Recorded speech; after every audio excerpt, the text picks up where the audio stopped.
दोस्तों आज हम लोग बात करने वाले हैं आईआरएफसी के बारे में और जैसा कि आप लोग देख पाए दोस्तों कि आईआरएफसी में आज के दिन हमें कोई कुछ खास तेजी बनते हुए नहीं दिखाई दे रही है। आईआरएफसी में आज के दिन ऑलमोस्ट हमें 1% हल्की सी तेजी बनते हुए दिखाई दे रही है। अगर पिछले 5 दिनों परफॉर्मेंस को देखेंगे दोस्तों तो पिछले 5 दिनों में ये स्टॉक हमें ₹52.50 तक जाता हुआ दिखाई दिया था। उसके बाद से इसमें प्रॉफिट बुकिंग हमें होते हुए दिखाई दी। ऑलमोस्ट 9 साढ़े 9% तक इसमें हमें अब तक गिरावट होते हुए दिखाई दे रही है पिछले 5 दिनों में। अब ये जो 9 साढ़े 9% तक ये जो स्टॉक हमें पिछले 5 दिनों में जो टूटता हुआ दिखाई दिया, इसका पीछे का कारण हमें बहुत ही अच्छी तरीक़ा से पता है कि जैसे ही गवर्नमेंट की तरफ से ये खबर आया कि गवर्नमेंट जो है वो अब फाइनलाइज़ करने वाली है कि बहुत ही जल्द गवर्नमेंट ऑलमोस्ट 11.5% तक जो शेयर है वो ओएफएस के माध्यम से मार्केट में लाने वाली है और इसकी वजह से देखा जाए तो आईआरएफसी में हमें एक तरह का नेगेटिव सेंटिमेंट्स बनता हुआ दिखाई दिया और आईआरएफसी में प्रॉफिट बुकिंग होते हुए दिखाई और ₹52.5 से ही आईआरएफसी अभी हमें 47 साढ़े 47 रुपए के करीब ट्रेड करता हुआ दिखाई दे रहा है। एक साल का परफॉर्मेंस आईआरएफसी का बहुत ही औसम रहा है। पिछले एक सालों में इस स्टॉक ने अपने इन्वेस्टर्स को ऑलमोस्ट 140% का रिटर्न बनाकर दे दिया है। तो रिटर्न के मामले में आईआरएफसी देखा जाए तो बहुत ही एक बेहतरीन स्टॉक है। आईआरएफसी ने ये साबित कर दिया है कि इन्वेस्टर्स अगर इस स्टॉक में भरोसा दिखाकर इन्वेस्ट करें तो आईआरएफसी अपने इन्वेस्टर्स को एक अच्छा खासा रिवॉर्ड्स देने का दम रखता है। आईआरएफसी का स्टॉक जब लिस्टेड हुआ था तब देखा है तो आईआरएफसी में कोई भी हमें तेजी बनते हुए नहीं दिखाई दी। ₹25 करीब आईआरएफसी हमें लिस्टिंग होता हुआ दिखाई दिया। उसके बाद ₹20-21 तक भी ये स्टॉक हमें टूटता हुआ दिखाई दिया। लेकिन उसके बावजूद भी जो लोग आईआरएफसी में भरोसा दिखाकर होल्ड करके आईआरएफसी को रखे थे, उन्हें देख लो किस तरह का आईआरएफसी से रिटर्न मिल गया। और वैसे भी दोस्तों आईआरएफसी का डिविडेंड रेशियो काफ़ी बेहतरीन है। लिस्टिंग से अब तक दैट मीन्स जब तक स्टॉक में हमें तेजी बनते हुए नहीं दिखाई दी थी, उस समय नो डाउट आईएफसी का प्राइस जो वो गिरा पड़ा हुआ था, लेकिन उसके बावजूद भी देखा जाए तो इनडायरेक्टली इन्वेस्टर्स जो है प्रॉफिटेबल रहे हैं आईएफसी से, क्योंकि आईएफसी जो है वो बहुत ही बेहतरीन डिविडेंड अपने इन्वेस्टर्स को प्रोवाइड करता है और आने वाले समय में भी इस तरह का बेहतरीन डिविडेंड आईएफसी अपने इन्वेस्टर्स को प्रोवाइड करता भी रहेगा।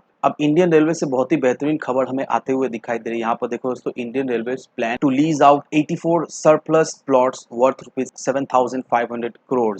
अब यहाँ पर इंडियन रेलवेज ये प्लान कर रहा है कि इंडियन रेलवेज के पास जो लैंड पड़ा हुआ है उसमें से 84 प्लॉट जो है वो इंडियन रेलवेज प्राइवेट कंपनीज को लीज के तहत प्रोवाइड करने वाली है और ये जो प्लॉट्स का जो प्राइस है वो हमें 7,500 करोड़ रुपीज का प्राइस दिखाई दे रहा है। अब इससे पहले भी इस तरह का मेजर्स जो है वो इंडियन रेलवेज हमें लेता हुआ दिखाई दे रहा था। पिछले फाइनेंशियल में ऑलमोस्ट 133 करोड़ का इंडियन रेलवेज का एसेट जो मॉनिटराइज हमें होता हुआ दिखाई दिया था। साथ ही साथ 6,055 करोड़ का फाइनेंशियल ईयर 22 में हमें दिखाई दिया था और फाइनेंशियल ईयर 23 में ऑलमोस्ट 3,000 करोड़ का लैंड जो है वो मॉनिटराइज हमें होता हुआ दिखाई दे रहा है। लेकिन अब जो इंडियन रेलवेज ने 7,500 करोड़ रुपीज का लैंड जो है मॉनिटराइज करने की ठान ली है। IRLD that means rail land development authority ने ये निर्णय लिया है कि 84 प्लॉट्स जो है वो प्राइवेट कंपनीज को आने वाले समय में लीज करते हुए दिखाई देगी और जो लीज का जो टर्म रहने वाला है वो 45 से 99 साल का रहता हुआ हमें दिखाई देगा। आईएलडीए की तरफ से ये भी निर्णय लिया गया है कि नए नए लैंड भी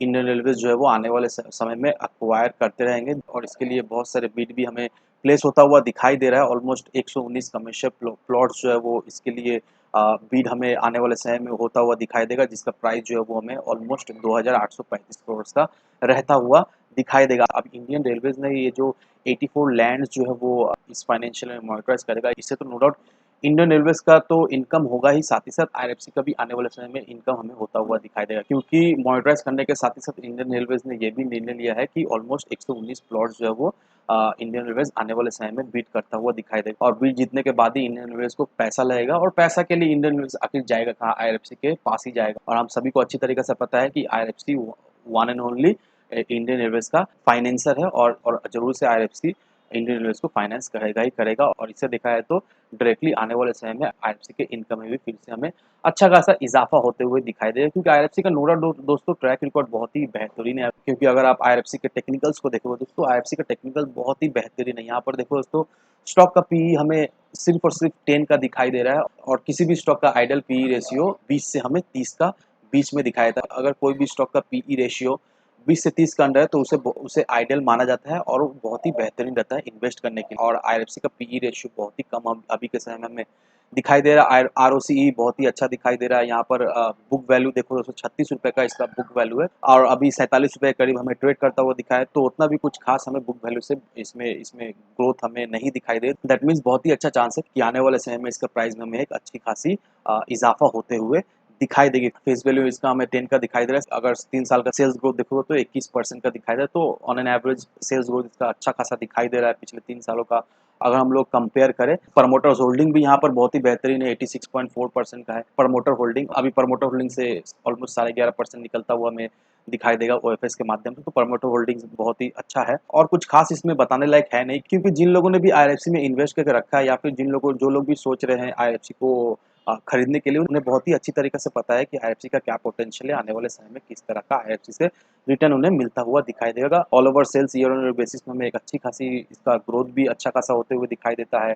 इसका प्रॉफिट में भी अच्छा खासा इजाफा हमें होते हुए दिखाई देता है। नेट प्रॉफिट बहुत ही बेहतरीन रहता है आईआरएफसी का। तो ऑल ओवर ये स्टॉक बहुत ही बेहतरीन स्टॉक है और अभी स्टॉक में हमें कोई भी कुछ तेजी बनते हुए नहीं दिखाई दे रही, क्योंकि ओएफएस की वजह से बहुत सारे इन्वेस्टर्स अभी इसमें इन्वेस्ट करने नहीं मांग रहे। बहुत सारे लोग अभी वेट कर रहे हैं, बहुत सारे लोग अभी इसमें प्रॉफिट बुक कर रहे हैं, क्योंकि जैसे ही ओएफएस आएगा इसका डिस्काउंटेड प्राइस में ओएफएस जो है वो हमें मिलता हुआ दिखाई देगा और इसके वजह से स्टॉक के प्राइस में हमें हल्की फुल्की एक करेक्शन भी होते हुए दिखाई देगी। इसके वजह से ही देखा है तो इसमें हमें कोई कुछ खास अभी ट्रेडिंग होते हुए नहीं दिखाई दे, लेकिन इसका मतलब ये नहीं है कि आने वाले समय में इसमें हमें कोई भी हलचल या फिर कोई भी एक बेहतरीन तेजी बनते हुए नहीं दिखाई देगी। ऐसा बिल्कुल नहीं है दोस्तों। नो डाउट आने वाले समय का ये स्टॉक एक मल्टीबैगर रिटर्न अपने इन्वेस्टर्स को देगा ही देगा। ऑलरेडी एक मल्टीबैगर रिटर्न अपने इन्वेस्टर्स को बनाकर दे ही दिया है, लेकिन जिस प्राइस लेवल में अभी आरएफसी हमें ट्रेड करता हुआ दिखाई दे रहा है, ये स्टॉक इस प्राइस का है नहीं। ये स्टॉक का प्राइस कम से कम 100 के पार तो दिखना चाहिए ही चाहिए और नो डाउट दोस्तों ऐसा होगा ही। जरूर से स्टॉक में अपना निवेश बनाए रखें। आने वाले समय में स्टॉक से आपको बहुत ही बेहतरीन रिटर्न तो मिलेगा ही मिलेगा। तो इस स्टॉक से रिलेटेड अगर कोई भी आपको क्वेश्चन क्वारीज हो या किसी भी स्टॉक से रिलेटेड कोई भी क्वेश्चन क्वारीज हो, तो मेक श्योर कमेंट सेक्शन में आप जरूर से कमेंट करना। मैं आपको जल्द से जल्द रिप्लाई देने की कोशिश करूंगा। धन्यवाद दोस्तों।